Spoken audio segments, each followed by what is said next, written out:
Hello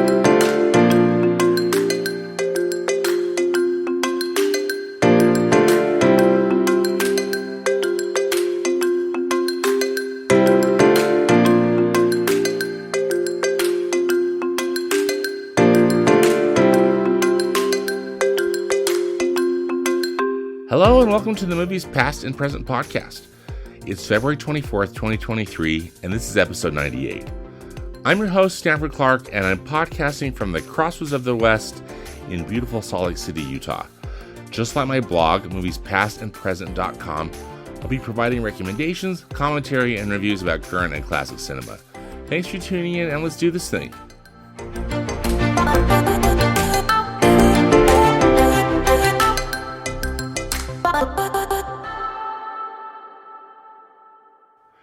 New in theaters, actually this one opened on last week, is MARLOWE, which is a crime thriller from Briarcliff Entertainment. It's directed by Neil Jordan.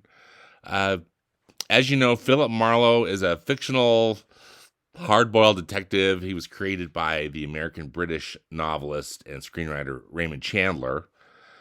This character famously made his debut in Chandler's 1939 crime novel, The Big Sleep, and was featured in other novels and stories. Different actors have portrayed Philip Marlowe in big screen adaptations of Raymond Chandler's stories. Most notably, Humphrey Bogart played him in the 1946 adaptation of The Big Sleep, which was directed by Howard Hawks. It also co-starred Bogart's wife, Lauren Bacall. There was a 1978 film adaptation of The Big Sleep that starred Robert Mitchum as the title character. That film was directed by Michael Winner. Other actors have played the role on film and television, including James Caan, Powers Booth, Thomas Honeck, Philip Carey, actors I don't know. So while Raymond Chandler died in 1959, the character of Philip Marlowe, lives on. So this particular film, MARLOWE, as it's simply called, is based on a novel that was written in 2014 called The Black-Eyed Blonde, by an author named John Banville, who, as my research uncovered, writes under the pen name Benjamin Black. The more you know. So MARLOWE, as not a big surprise, is a crime thriller. It's set in the late 1930s. Again, not a big surprise there. It's 1930s Los Angeles and centers around, shockingly, the streetwise but down on his luck detective Philip Marlowe. In this film adaptation, he's played by Liam Neeson. So Marlowe is hired to find the ex-lover of a glamorous heiress, who is played by Diane Kruger, who also is the daughter of a well-known movie star, who in the film was played by Jessica Lange. This disappearance of the ex-lover unearths a web of lies, and soon Marlowe was involved in a dangerous, deadly investigation where everyone involved has something to hide. I hope this is going to be good. It just kind of got, snuck in the release schedule. It was dated as a film of 2022. I wonder, so for whatever reason it got delayed. That's happened a lot, I think, with COVID, etc. But anyway, let's hope that Marlowe's going to be an entertaining crime drama. It's rated R by the Motion Picture Association for language, violent content, some sexual material, and brief drug use. Starting today in theaters, now for something completely different, is Cocaine Bear. This is a horror comedy from Universal Pictures. It's directed by Elizabeth Banks. This is, if you've seen the trailers, this movie just looks so bizarre. It's inspired by a true story that happened in 1985. A drug runner's plane crashed, and the cocaine that was in the plane, went to the ground, and there was a black bear nearby who happened to eat it. And so it just fueled the bear's rampage for more blow and for blood. This movie is a wild, dark comedy, and it finds an oddball group of cops, criminals, tourists, and teens converging in this Georgia forest where this plane crash was, and where this 500-pound apex predator ingests a staggering amount of cocaine. The film's got a very eclectic cast. It's got Kerry Russell, O'Shea Jackson, Brooklyn Prince, Alden Ehrenreich. I'm sorry, Alden. I'm sure I'm saying I always have trouble pronouncing your name. Tyler Ferguson. Anyway, it goes on and on. And then Ray Liotta is in it too. So, and as I mentioned, it's directed by Elizabeth Banks, who, is also a good actress. So this looks to be like a very unique film. I'm probably going to be passing on it, given its R rating. It's rated R by the Motion Picture Association for bloody violence and gore, drug content, shocking, again, and language throughout. And then just one other film that just kind of quietly opened this weekend is a comedy drama called My Happy Ending. It's from Roadside Attractions. It's directed by Tal Granite and Sharon Maimon. It stars Andie MacDowell, who plays, not unlike herself, a famous actress who goes incognito. She's been diagnosed with cancer and goes incognito to seek treatment. While she's getting her chemotherapy, she meets three unique and remarkable women, an aging rocker, a young mother, and a forever single retired school teacher. And together they help this, actress played by Andie MacDowell, face adversity with humor and camaraderie while coaching her for the most challenging role she has ever played herself. So, this preview looks like it could be a good movie, probably a tearjerker. Let's hope it's hopeful and good. My Happy Ending is rated R for language and for brief drug use.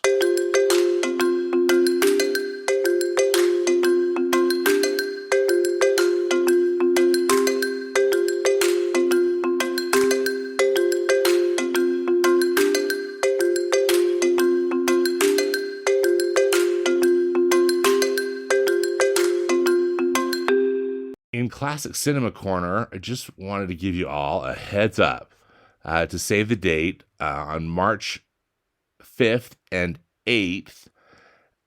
Casablanca is going to be on the big screen. It's part of Fathom's Big Screen Classics series. And if you've never seen Casablanca, this would be a great chance to do it, particularly to see it on the big screen. It's a Warner Brothers film. And Warner Brothers has got a new 4K, so a super high definition print of it. It's also available for purchase on Ultra 4K and Blu-ray discs. And I'm excited to check it out. This is just one of my all-time favorite movies, and to be able to see this beautiful new print is pretty exciting. The film is celebrating its 80th birthday, if you can believe that. That's a great milestone. And it's just one, I think, that holds up incredibly well. I think if you go see it, you'll realize it's one of the most oft-quoted films. But it's just got this wonderful story that's this great romance that's so compelling. It's set in Casablanca during World War II, and Humphrey Bogart plays a nightclub owner in the city of Casablanca named Rick Blaine, and this nightclub is is frequented by all sorts of people. Many of them are refugees that are desperate to get a visa to be able to get out of Casablanca. Despite the ever-present human misery that's going on, Rick manages to keep his distance and to stay uninvolved. But all that changes when Ilsa Lund, who's played by the luminous Ingrid Bergman, walks to the front door of Rick's club, and it turns out that they've had a past together, and it reawakens both torment and hope into Rick. And so Rick has got to. They all have to make choices. If Rick and Ilsa want to stay together, Ilsa's actually married to another guy. Again, you have to see the movie to get the details. Who's played by the actor Paul Henreid, and then they both have to decide whether I guess they all have to decide what they're going to do. So anyway, this film has got an enduring quality to it. I never tire of it, and I can't wait to see Casablanca again on the big screen. Again, March 5th and 8th. For more information, go to fathomevents.com. I'll have a link to that in the podcast notes on my blog.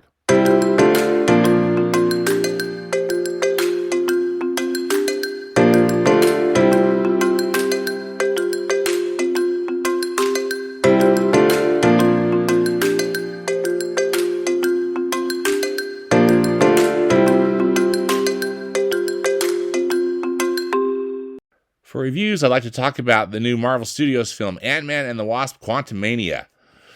This is the third Ant-Man focused film. And, of course, Ant-Man has been in multiple other Marvel films from this Marvel Cinematic Universe, which is really, in my eyes, just a lot of fun. So I'll keep this review spoiler-free, but what is going on in this film is that Ant-Man, who is played by Paul Rudd again, and the Wasp, who is played by Evangeline Lilly again, along with the Wasp parents, Dr. Hank Pym, who's played by Michael Douglas, Janet Van Dyne, who's played by Michelle Pfeiffer, along with Ant-Man, Ant-Man's daughter, her name's Cassie. The five of them get sucked into the quantum realm, and then they've got a big adventure trying to figure out how to get out of it. Now, the quantum realm has played a role in all of these Ant-Man movies, and it's also leaked into some of the Avengers movies, and particularly Avengers Endgame.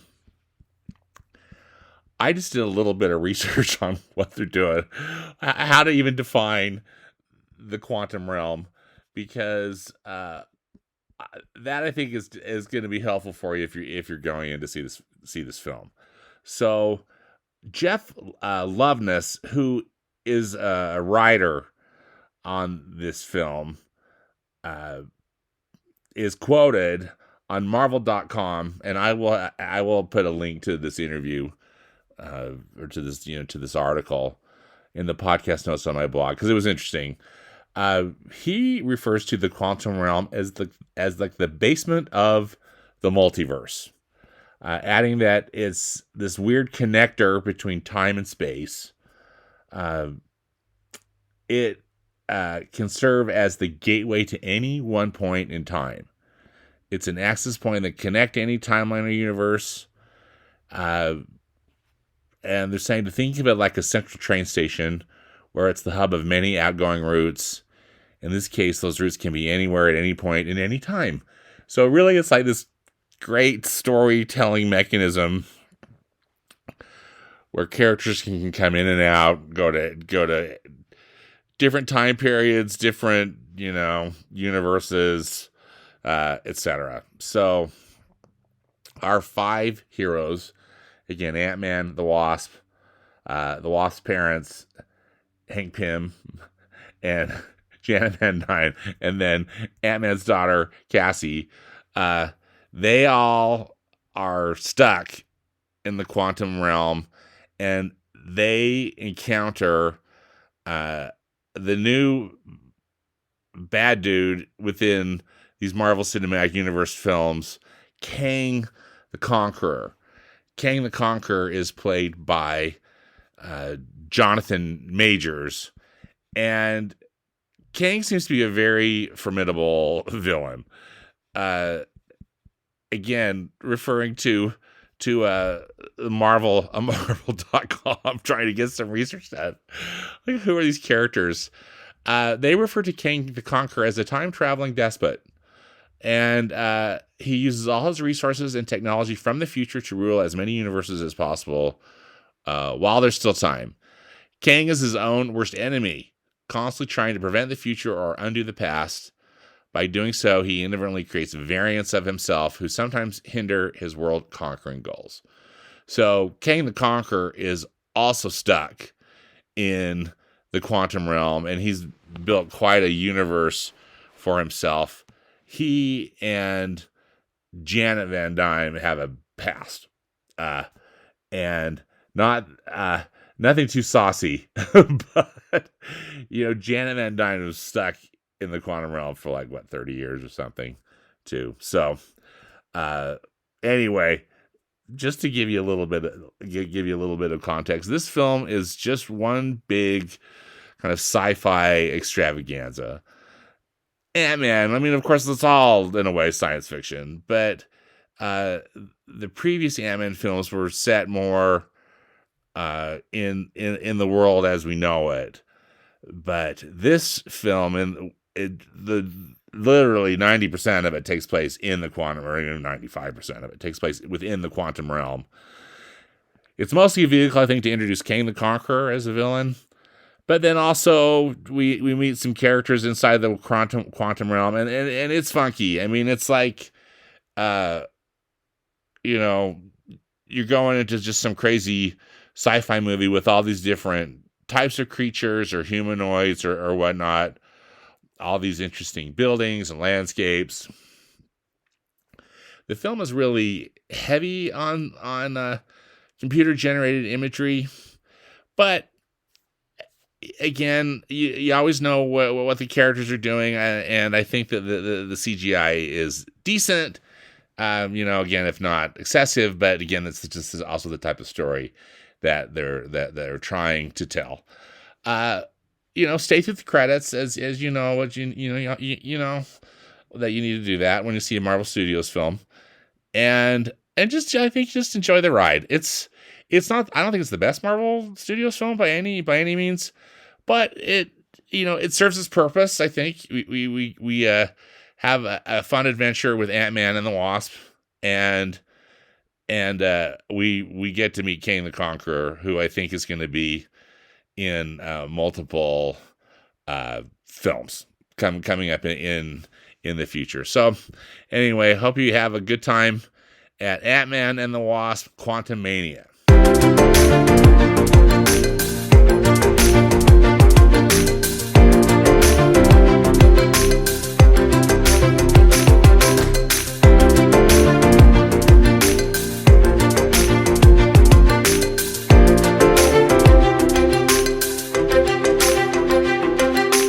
One final note, I just got back from a trip to Disneyland, and love Disneyland, had a great time.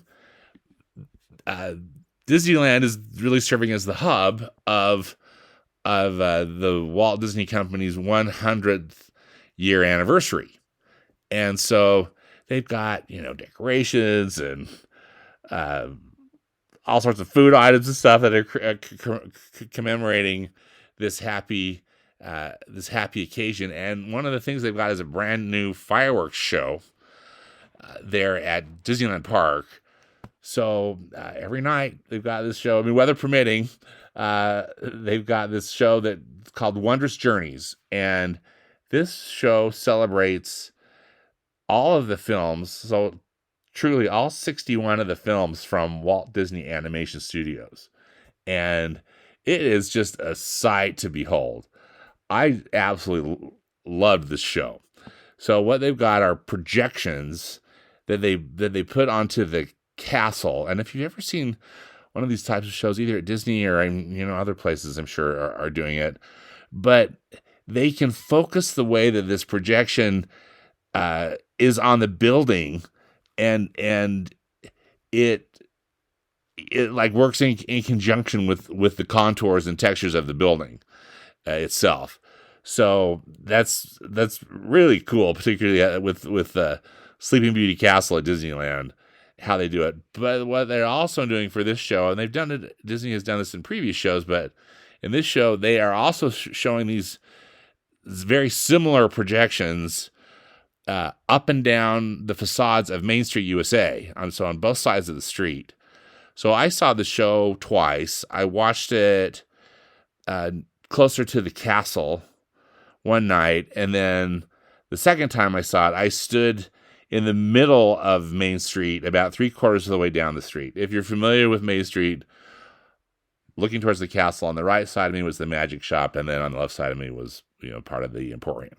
So it was actually a fantastic place to watch it, because you can still see the castle and the stuff going around there, and it was a great view of the pyrotechnics that they shoot off. But also there's a lot of lights that they use, all these cool spotlights and different things that were part of the show. And the music's great. They recorded this original soundtrack that has all these, just kind of a very beautiful mashup of course, a new song about, associated with this Wondrous Journeys name, but then songs that we know and love from these films from Walt Disney Animation Studios. So again, just to reiterate, this was focused solely on films from Walt Disney Animation Studios, beginning with Snow White and the Seven Dwarfs, and then ending up with Encanto was heavily featured. But supposedly there is a clip from every single film from Walt Disney Animation Studios that they've incorporated into the show. The show is like 14 minutes, and so these images are just flying at you fast, and in a way, it's sensory overload. But still, I was really quite taken with it. I just know that the little clips that I saw, particularly on the second night that I watched it when I was on Main Street, that they had the Aristocats and Atlantis. Of course, the obvious ones that you can see from, seen from the cast too, but Treasure Planet. Anyway, it just goes on, and it's just for Disney animation fans, I think it's really is a delight. So if you're at Disneyland this year and you love animation, Walt Disney Animation, it's definitely something to check out. This Wondrous Journeys at Disneyland Park, celebrating 100 years of the Walt Disney Company.